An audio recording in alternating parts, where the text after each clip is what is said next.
Salve, berjumpa lagi dengan saya pada Regi hari ini tanggal 17 Oktober 2025. Kembali saudara di pagi yang cerah ini, marilah kita mau saudara bersama-sama bersyukur di dalam doa kepada Tuhan Allah kita. Dan juga jangan lupa berilah senyuman dan sapaan kepada sesama kita. Kita awali perenungan pagi hari ini dengan tanda kemenangan dari Tuhan. Dalam nama Bapa dan Putra dan Roh Kudus. Amin. Waspadalah terhadap ragi. Bacaan liturgi hari ini diambil dari Roma 4 ayat 1 sampai dengan 8 dan Injil Lukas 12 ayat 1 sampai dengan 7. Saudara-saudaraku yang terkasih di dalam kasih Kristus. Setelah Yesus mengecam kepada orang-orang Farisi dan ahli Taurat, saudara, dengan perkataan celakalah kamu. Hari ini Yesus mengingatkan kita semua sebagai murid-muridnya dengan perkataan waspadalah. Waspadalah. Waspada tentang apa? Pastilah tentang kemunafikan yang mana digambarkan Yesus sebagai ragi. Mengapa kita diminta waspada? Berbahayakah? Munafik seperti yang telah kita ketahui saudara, bahwa indah di luar namun buruk di dalam. Dalam bahasa Indonesia dikenal dengan peribahasa tong kosong nyaring bunyinya. Kemunafikan akan membawa orang ke dalam ilusinya sendiri saudara. Semuanya dijalani dalam kepura-puraan. Dan ini saudara dapat menjadi batu sandungan bagi diri kita sendiri. Untuk itulah, bagi kita murid-murid Kristus saudara, yang telah ditebus dalam kematian Tuhan kita Yesus Kristus, kita tak perlu berpura-pura saudara.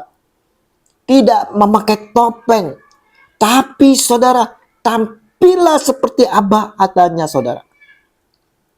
Jika kehidupan kita penuh kepura-puraan akan membuat diri kita capek sendiri, lelah saudara.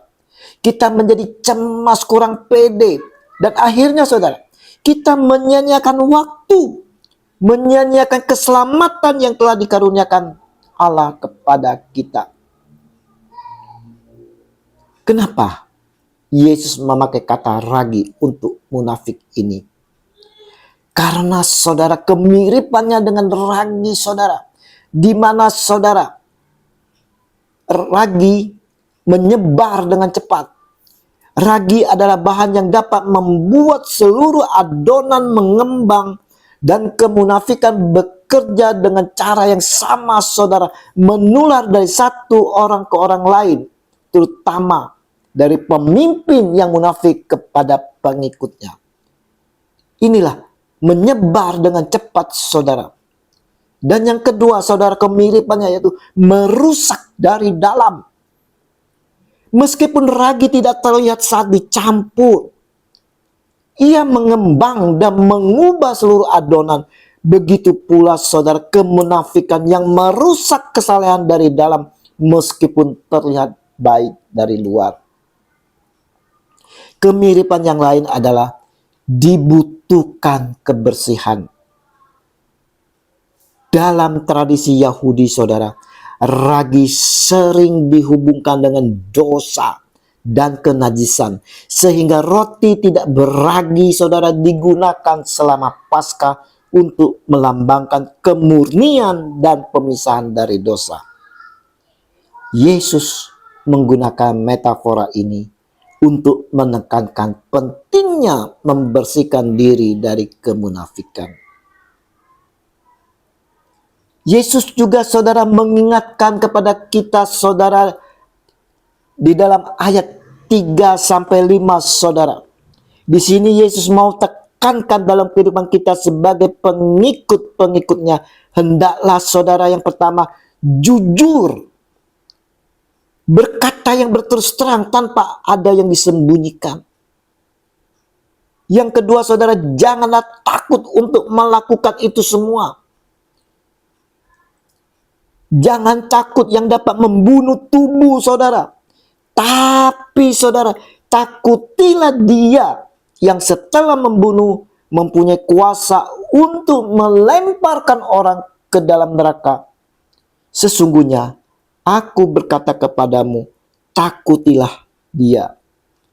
Lukas 12 ayat 5. Yesus pun menguatkan kita, saudara. Bukankah burung pipit dijual 5 ekor 2 duit? Sungguh pun demikian, tidak seekor pun daripadanya yang dilupakan Allah. Bahkan rambut kepalamu pun terhitung semuanya. Karena itu, jangan takut, karena kamu lebih berharga daripada banyak burung pipit. Haleluya. Lukas 12 ayat 6 sampai dengan 7. Perhatikan, saudara. Perhatian Tuhan tidak terbatas pada yang berharga menurut mata dunia. Tuhan memperhatikan burung pipit yang dijual sangat murah.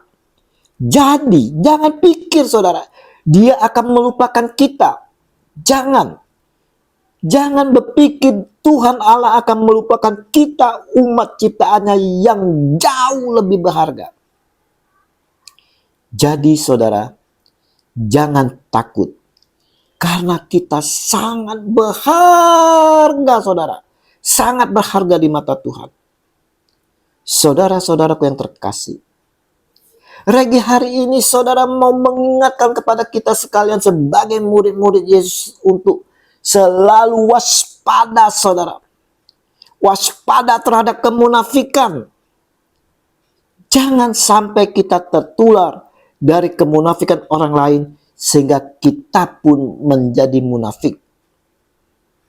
Hiduplah selalu dalam kesalehan sejati. Jangan ada kepura-puraan. Jangan memakai topeng. Tampillah apa adanya. Jangan takut untuk hidup jujur dan benar di hadapan Tuhan, saudara. Kejujuran adalah kunci untuk memiliki hati yang tenang dan hubungan yang kuat dengannya, meskipun terkadang sulit. Ingat, kita sangat berharga di mata Tuhan. Jadi, jangan takut dengan dunia. Mengapa kita jangan takut untuk hidup jujur dan benar di hadapan Tuhan? Karena, saudara, Tuhan melihat hati kita yang terdalam. Dan Ia menyukai orang yang jujur dan tulus. Karena Tuhan melihat hati kita, saudara.